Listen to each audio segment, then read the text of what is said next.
Panoorin natin dito kung papaanong gustong itama ni Amy Marcos ang mali. Pangulo ng Pilipinas. Philippine province of China. Pinaganda ko ang Davao. Look at Davao now. Tayong lahat ay Pilipino. 非常出席习近平 Pilipino sa diwa. I already asked a person to take revenge. Hindi tayo magkakatunggali. So, kailangan particular ang description dun sa warrant. Ang pinag-uusapan natin ngayon sa Pinas. Sa mga pang-aalipusta, Kidnap tayo na taga-kuha, torture natin dito. sa manlulupig, I'm from Ateneo Law School. Shoot siya sa balde. hindi tayo pasisihin. Alam niyo mga kapatid, mga kababayan, dapat hindi talaga tayo titigil sa pagpuna, sa pag-iingay, sa pagkikriticize sa mga politiko, sa mga public servants na nasa pwesto na pinapasahod ng mamamayang Pilipino. Pero ang ginagawa nila hindi para sa mamamayang Pilipino. Pinapaboran nila dito sa case nila Amy Marcos, Robin Padilla, sila Bongo, itong sila Loren Legarda na lumipad na papuntang France, mukhang malabo nang bumalik yan. Itong magkapatid na Bilyar. At itong si Marcoleta nung hindi pa nakukulong. Pa-obvious talaga sila. Hindi sila nahihiya na ipakita yung kanilang pagsuporta kahit anong mangyari dito sa mga Duterte. Dito kay Sara Duterte ngayon na pilit nilang itinutulak na maging presidente. Actually, ang dami ng mga effort na i-destabilize ang gobyerno na kung talagang lalaliman ang investigasyon. Lahat ng mga taong ito, tulong-tulong na nag-e-effort para gawin yan, para i-destabilize ang gobyerno. Alam naman natin, itong si Amy Marcos mismo, na sa luneta, nagsalita na yung kapatid niya adik. Isipin nyo, isang kapatid magsasalita ng ganyan. Alam mo naman yung mga ugali ng Pinoy, di ba? Yung problema ng pamilya, hindi hinahayag yan sa publiko. Pero itong si Amy Marcos, kakaiba, di ba? Yung problema ng pamilya nila, talagang sinasabi sa publiko. To the extent na ang iba imbento niya na. Nag-iimbento siya ng mga kwento para lang siraan itong si PBBM. Wala naman kasi silang purebang nilabas. Kaya ang paniniwala natin talagang destabilization lang ang ginagawa nila. Kasi kung may pureba naman sila, talagang magre-react naman tayong mga mamamayang Pilipino. Pero puro salita sila Simula pa doon sa matandang Duterte, yung pagde-destabilize sa gobyerno. Kasi nga, gusto nilang iupo na si Sara Duterte. Gusto nila, yung mga kaso nilang haharapin, magawa ng paraan nila kung si Sara Duterte na ang presidente. So, ito nga, dito sa impeachment trial, kitang-kita natin yung pagiging biased ng mga DDS senators. Pero hindi sila nahihiya. Talagang i-display nila yan, hayagan talaga. At itong topic natin ngayon, itong si Amy Marcos mismo, hindi talaga nahihiya, ang kapal ng muka. Dapat talaga, sabi ko nga sa inyo mga kapatid, mga kababayan, mag-iingay tayo palagi. Mag-react tayo palagi. Lagi natin pupunahin ang mga ganitong klaseng public servants. Pupunahin natin palagi ang mga ganitong politiko na wala nang ginawa kundi pagsamantalahan ng bayan. Pagsasamantala po sa bayan yan. Kasi sumisweldo sila, ang lalaki ng mga sweldo niyan, may mga allowances yan, may mga staff yan na pinapasweldo ng mamamayang Pilipino, may opisina yan na ginagastosan ng mamamayang Pilipino, and yet, wala tayong nakikita yung kanilang pinagagawang trabaho para sa mamamayang Pilipino. Ang ginagawa nilang trabaho dyan sa Senado, ipagtanggol si Sara Duterte.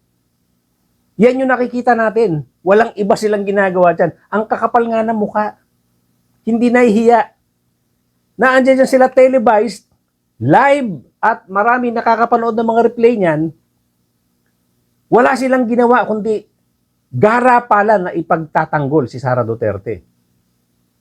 Gaya nga nitong pagko-cross-examine niya dito sa COA auditor na si Wamil. Lawyer yan, si Attorney Wamil. Pinipilit niyang baloktutin yung salita ni Wamil. Gusto niyang lumabas sa bibig ni Wamil na yung mga gusto niyang palabasin na sagot. na pinagdidiinan nito si Amy Marcos na nakasulat daw doon sa circular yung guidelines sa sinusundan ng COA na ang may pananagutan daw ay itong mga SDO or yung Special Disbursement Officers na katawa-tawang pangangatwiran. Para bang itong si Amy Marcos walang ka-experience. Dahil, di ba, sa kumpanya, kahit anong klaseng kumpanya yan, lalong-lalo sa gobyerno, alam naman natin na kung sino yung head ng agency, siya yung answerable sa budget at sa kung anumang pangyayari dyan sa loob ng kanyang opisina. Siya ang answerable dyan. At hindi niya may tatanggihan kasi standard yan sa mga government offices. At isa pa na hindi napag-isipan maigi ni Amy Marcos na walang magtatangka na magnakaw diyan sa opisina ni Sara Duterte. Nakita niyo naman kung gaano walang hiya ito. Ang tinitreten nito, pinagbabantaang patayin ay presidente, first lady at yung speaker of the house. Ano na lang ang lakas ng loob meron ang empleyado niya para galawin ang pera diyan sa kanyang opisina. Di ba? Sino ang maglalakas ng loob na nakawan ang opisina niya na ganyan kawalang hiya ang boss mo? Di ba? Ganyan kung mag-threaten. At kitang-kita naman natin kung gaano ka-violent itong si Sara Duterte. Nung pagsasapakin niya, yung sheriff doon sa Davao City na magsaserve lang ng order ng korte. Pinagsasapak niya yan. Kitang-kita yan sa telebisyon. Ganyan ka-violent ito. Ganyan siya ka-arrogante sa pag-exert ng kanyang katapangan. Ang sinasabi natin dito, ito bang mga empleyado niya sa Office of the Vice President, sa DepEd during the time na siya pa ang secretary ng DepEd, maglalakas ng loob, galawin ang pera diyan sa opisina niya, na alam naman nila kung gaano ka-violente itong si Sara Duterte? Yan yung mga hindi nakikita ni Amy Marcos na nagsisinungaling siya, nangangatwiran siya, ipinaglalaban niya itong si Sara Duterte, na hindi niya masyadong pinag-iisipan na imbes na utak ang gamitin niya, baba. Baba ang ginagamit niya. Kaya ganito ang mga pinagsasabi niya, wala na sa ayos. Isipin mo naman, baba ang gamitin mo, imbes na brain ang gamitin mo. Amy, paminsan-minsan gamitin mo naman yung utak mo. Huwag puro baba. Ang importante lang sa kanya dito, yung pagpapakita kay Sara Duterte na in full support sila, gaya nga ni Robin Padilla at iba pa ng mga DDS senators. Yan yung importante sa kanila eh. Hindi na nila pinag-iisipan yung mga sinasabi nila. Ganon din si Robin Padilla, di ba? Nung sabihin niya, dapat daw itong mga prosecutor ay hindi one-sided. So hindi talaga sila nag-iisip. Hindi na sila nag-iisip, hindi nila alam ang epekto ng mga pinagsasabi nila or talagang may hina ang kokote. So, yun nga ang reaksyon natin dito sa ginawa ni Amy Marcos na medyo binubuli-buli niya ng konti. Although, magaling itong si Atty. Wamil sa pagsagot. Hindi siya pumayag na manaig yung ikinakatuwiran ni Amy Marcos na ang dapat managot dito ay yung mga empleyado ni Sara Duterte. Gaya nga na sinabi ko, imposibleng gawin yan ng mga empleyado. Pangalawa, itong mga empleyado na to, ang nag-authorize niyan para maging disbursement officer sila, gawa din ng pag-a-assign ni Sara Duterte. Siya rin nag-approve niyan. So, ibig sabihin, kung ano man ang gawin ng mga empleyado na yan, answerable pa rin. Itong boss nila, si Sara Duterte. Di ba? At pwede ngang sila ang maging answerable dyan kung talagang nagnakaw. Pananagutin nila yan. Pero, ang malaking problema ni Amy Marcos dyan, ang malaking problema ni Sara Duterte dyan, nireklamo ba ni Sara Duterte? Gumawa ba siya ng report na itong dalawang disbursement officers niya ay ninakawan ng opisina nila? Wala namang ganun eh. Hindi nag-report ang Office of the Vice President, hindi nag-report ang Office ng DepEd, hindi nag-report si Sara Duterte na ninakawan siya. Hanggang ngayon, mula noong lumabas yung issue na yan, tungkol sa pera na yan, wala namang reklamo si Sara Duterte. Wala siyang sinasabi na pinagnakawan siya ng mga empleyado niya. So, ano tong pinagsasasabi ni Amy Marcos? Na ang answerable daw dito, yung dalawang disbursement officers. Samantalang, si Sara Duterte mismo, wala namang ganong reklamo. Di ba? So, lumalabas talagang tama itong si Atty. Wamil na sinasabi niya na base doon sa kanilang guidelines, base doon sa kanilang circular, yung head ng office talagang answerable dyan. At pag kulang-kulang ang iyong proof at kung kulang-kulang ang iyong dokumento, kulang-kulang ang justification mo sa paglabas at paggastos ng pera na yan, ang presumption dyan, ginamit mong personal ang pera. Ginamit na personal ni Sara Duterte ang pera. Yun ang ayaw na ayaw ni Amy Marcos. Doon siya nakikipaglaban kay Wamil. Dahil may nabanggit kayo ng presumption of misappropriation. Tama ba? For personal use. Based on the joint circular po, meron po. Oo, tama. Pagkatapos nun, tinitingnan ko yung joint circular at maliwanag that the presumption for misappropriation arises against the accountable officer. Diba? Yes, Against the accountable officer. Sino ang accountable officer? Maliwanag naman yung joint circular. Sa 3.1, sabi, yung officer whose duties permit or require possession of government funds. Hindi ba? Based on the joint circular po, may kanyang provision. Oo. So yung SDO talaga, yung Special Disbursing Officer, has the possession, the custody. Tama yun, di ba? Yes po. O kung ganon, if the presumption na personal use, ayon sa 8.3 ng Joint Circular, failure of the accountable officer to liquidate any public funds is tantamount na nga to that presumption. Hindi Yes, po po. ba? Yes, So, ang tanong dito, sino ang accountable officer dito sa sitwasyon na to? Kasi ang liwaliwanag na hindi naman si Vice President ang payee. Hindi naman sinasabi na nasa kanya yung pera. Ang liwanag sa inyong joint circular that the special disbursing officer is the one who was designated by the head of agency to have custody, di ba? And in the case of the OVP, si Acosta yon. In the case of DepEd, hindi ba si Fajarda yon? That is not entirely correct po, Your Honor. Because under the joint circular, it shall be the responsibility of the head of the agency first to approve yung cash advance. Pangalawa, to Oo oversee yung agency-wide utilization. Pangatlo, to ensure compliance with the joint Unresponsive circular. po. And also po, inattest din po ni OBP yung Unresponsive po.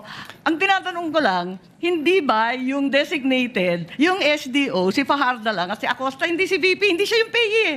Ang liwaliwanag. Pero ang sinabi niyo po kanina, yung accountable officer. Kaya nga, so yung accountable officer, yung SDO, nasa JCD Hindi lang po si SDO po yung accountable Hindi, officer, or, Your Honor. ang sabi doon, head of agency or person designated.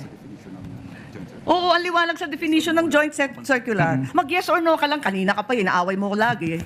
Sorry po, Your Pero malinaw na malinaw ang paliwanag nitong si Atty. Wamil, hindi nga siya pumayag, nakipagtalo siya kay Amy Marcos. Mabuti na lang, ganyan ka determined itong si Atty. Wamil para iparating sa taong bayan, iparating sa mga senator judges kung ano yung tama. At talaga namang nagmumukhang tanga sila. Lahat ng mga pangangatwiran ng mga DDS senators, lahat sila nagmukhang tanga.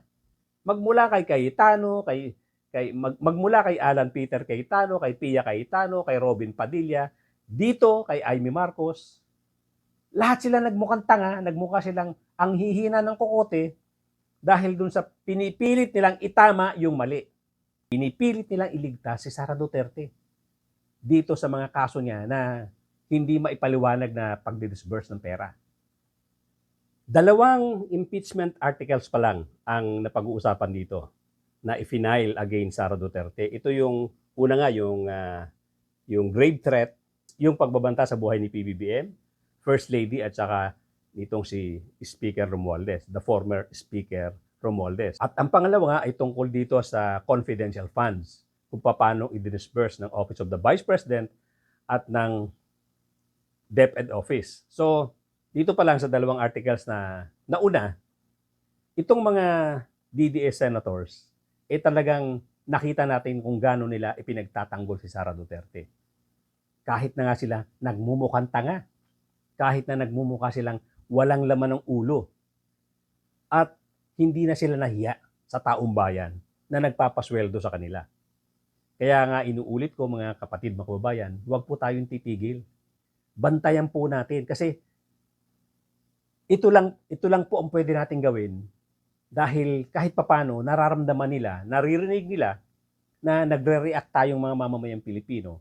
Hindi tayo tumitigil, hindi tayo nananahimik doon sa mga ginagawa nilang hindi maganda para sa bayan. Itong ginagawa nila na pagtatanggol kay Sara Duterte, samantalang tayo ang gumagastos sa kanila bilang mga senador, tayo ang gumagastos sa opisina nila, nagpapasweldo ng mga tauhan nila, nagbibigay ng allowances, panggastos sa furniture, panggastos sa lahat ng meron sila dyan sa opisina, pati luho nila, kaya nilang kunin dyan sa kinikita nila bilang isang senador. Gaya nga na sinabi ko dati, ang budget ng isang senador sa buong taon, sa loob ng isang taon ay 100 billion. Ganyan po kalaki. Kasama na dyan yung sahod nila ng mga more or less 300,000. Pero mas malaki pa po yung allowances ng mga senador na yan.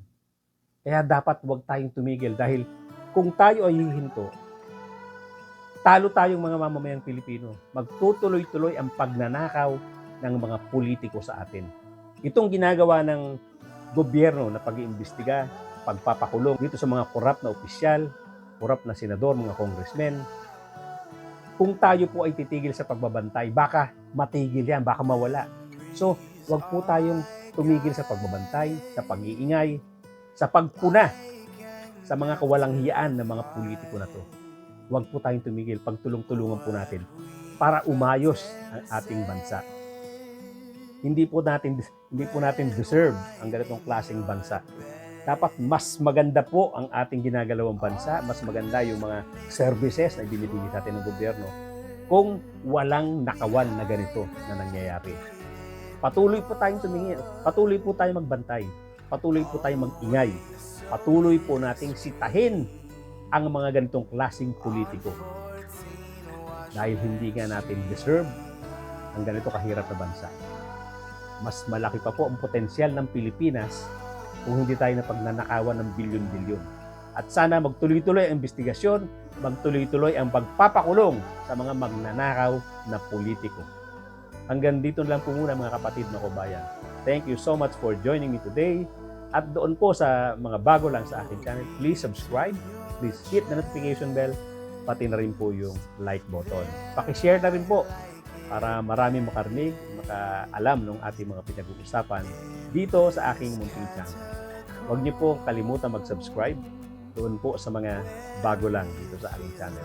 At yung pong mga advertisement, pag nakikita po ninyo yung mga advertisement sa kalagitnaan ng ating episode, please po, huwag niyo pong i-skip dahil nakakatulong po sa ating channel yan. Thank you so much for joining me today. At mga kapatid, mga kababayan, magkita-kita rin tayo.